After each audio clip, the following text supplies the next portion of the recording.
Durval Monteiro pergunta o seguinte: Chico e apenas Chico, com uma condição, que você retire o doutor da resposta anterior. A inquietação da juventude é uma constante desde muitos séculos. O homem, numa faixa que geralmente vai de 16 a 23 anos, é um rebelde. Depois, quase sempre, ele acaba se adaptando e se integrando à sociedade.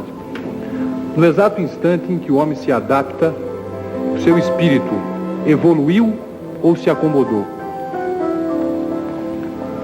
Quando nós nos adaptamos para o bem, e o bem essencialmente é sempre o bem dos outros, porque é do bem dos outros que nasce o nosso próprio bem.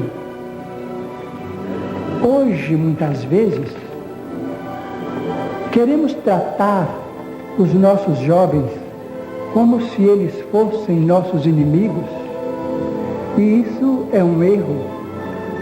Os nossos jovens são os nossos continuadores, trazem consigo uma vida diferente da nossa, impulsos originais que nós não podemos auscultar em toda a sua extensão.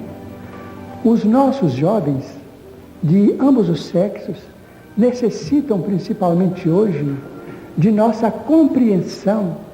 Naturalmente que não podemos empurrá-los para a libertinagem, mas não devemos frenar neles o impulso à libertação para que eles se realizem, para que eles se desvinculem da nossa vida pessoal.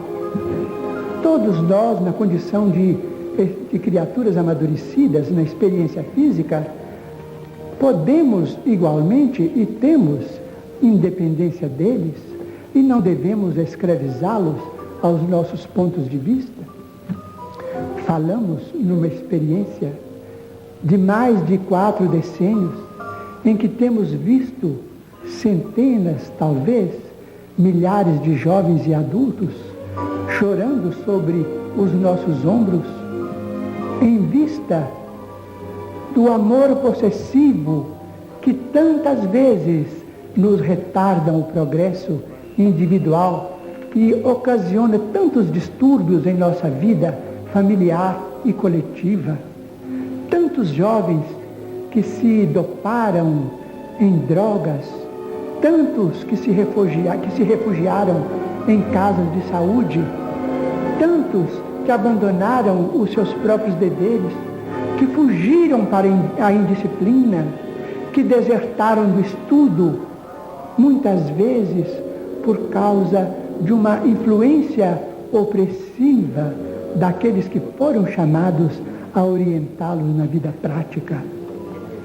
E ao mesmo tempo vemos tantos pais, tantas mães e tantos orientadores e tutores chorando porque não podem escravizá-los à sua própria vida. Por que é que nós não nos podemos amar uns aos outros na condição de jovens e de adultos, cada qual vivendo dentro da sua época de experiência física? Por que nós, como adultos, não podemos resguardar a nossa independência, dando independência àqueles jovens que são a esperança da humanidade, que são nossos filhos, nossos continuadores, para que eles realizem as empresas a que foram chamados pela reencarnação? Allan Kardec, através da questão número 385, em O Livro dos Espíritos, trata disso com muita propriedade, e isto há mais de 100 anos.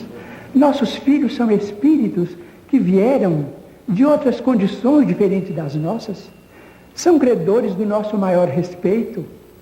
Nós falamos em diálogo e precisamos do diálogo. Falamos em comunicação e precisamos da comunicação, não apenas no dia dos desastres sentimentais. Conversar com os nossos jovens, conversar com os nossos pais como grandes amigos que se interligam através das suas experiências. Mas diálogo nunca foi pancadaria verbal. A comunicação nunca foi um sistema de censura sistemática. Não estamos, de maneira nenhuma, reprovando adultos, nem censurando jovens. Estamos atentos à lição de nosso Emmanuel, que nos pede considerar que dentro da civilização do Ocidente é que nasceu a psicanálise com Sigmund Freud, para que nós sejamos tratados especificamente, individualmente, para nos ajustarmos ao amor que Jesus nos ensinou. Jesus nos ensinou: amai-vos uns aos outros como eu vos amei. Esse enunciado não veio de nenhuma decretação humana, veio daquele que nós temos como sendo nosso Senhor. Por que não podemos amar os nossos jovens, auxiliá-los, para que eles sejam eles mesmos? E por que é que nós não podemos receber deles o auxílio?